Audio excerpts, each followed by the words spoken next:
Breaking the stigma of suicide and mental illness with our kids. In the last 2 months, Boone County has been hit very hard with students dying by suicide. 5 kids have died. A few more have attempted suicide. And so tonight, the mothers of 3 of those teenagers sit down with me in hopes of saving someone else. It's a pain most of us can't imagine and never want to. Half of our hearts died that day too. We have lived our worst nightmare. All 3 of these moms have a different story, but it ends the same way. We all have to go home without our child there. Amber Murphy, Rebecca Malin, and Jamie Seitz all lost a child to suicide just a few weeks apart. I could have had like one more goodbye or one more I love you, Mom. Jamie's daughter Audrey just turned 13. Her grades were good, she loved music, and hanging out with her mom. Pause it, go blow your nose. You sound so stuck. Wow! She was, I felt like the better version of myself. Jamie knew Audrey didn't have a lot of friends at school. I don't think she ever found somebody like her. So her friendships at school didn't last very long. Her 13th birthday was another social disappointment. There were no kids that came, but I was like, it's okay.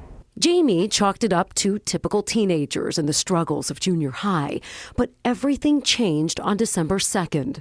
And he's like, call 911. I'm like, what? What's going on? And I said, did someone break in? He said, no. I said, is it Audrey? He said, yes.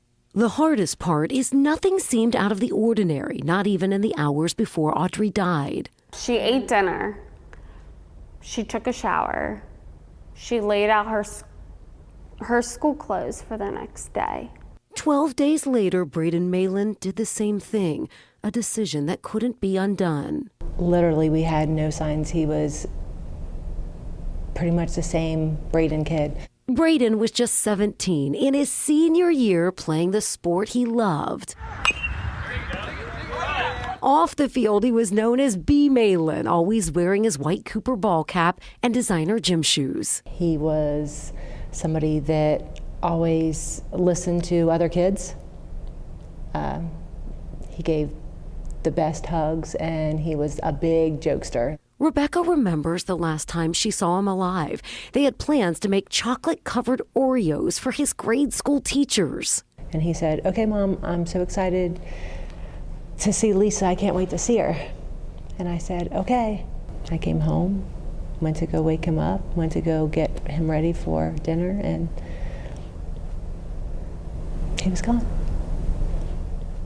He left us a note that said that he loved us. It wasn't our fault. We were great parents.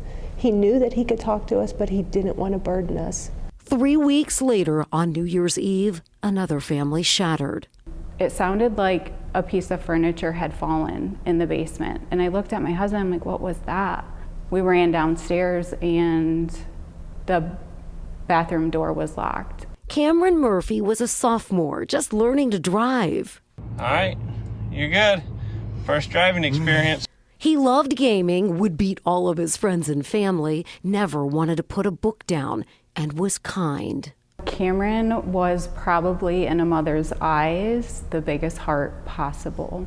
He was always willing to help. He always just went with the flow. There are still so many questions. Why? Were there warning signs? Was there something they should have seen? Sadly, all 3 of these kids were suffering in silence. This is not okay.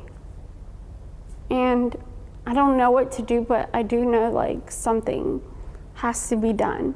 So their message now, the only reason they're reliving this nightmare with you, is to break the stigma of suicide and do something about it. If this can save one child or one family to not feel the devastation that we have to walk through, that's what it's all about. 3 mothers, all coping in different ways. For Rebecca, it's this sign from above that brings her peace, an image caught on her doorbell camera that she believes shows the moment her son went to heaven. So this is just the beginning for these moms. Because of them speaking up, Boone County has now expanded a task force to help students. But these moms really want a seat at the table. They want to help develop programs so that kids and parents are better informed and aren't afraid to talk about mental health. Tomorrow at 6 o'clock, the help they want from lawmakers when it comes to what our kids are exposed to online and the thing they always have with them. These right here, their cell phones. As always, remember, there is help if you or someone you love is struggling with mental health. Just dial 988 to reach the Suicide and Crisis Lifeline. If you need someone to talk to, resources are available 24 hours a day, 7 days a week. The scary part for me is that the blueprint isn't always the same as you illustrated there. And then those last few hours, laying out the clothes for the next day and the notes to parents, just chilling. All three of them. I think Yeah. that's what rocked me so much. All three of these kids really didn't give warning signs. That'll be on our website if you missed part of that, WLWT.com. Let's get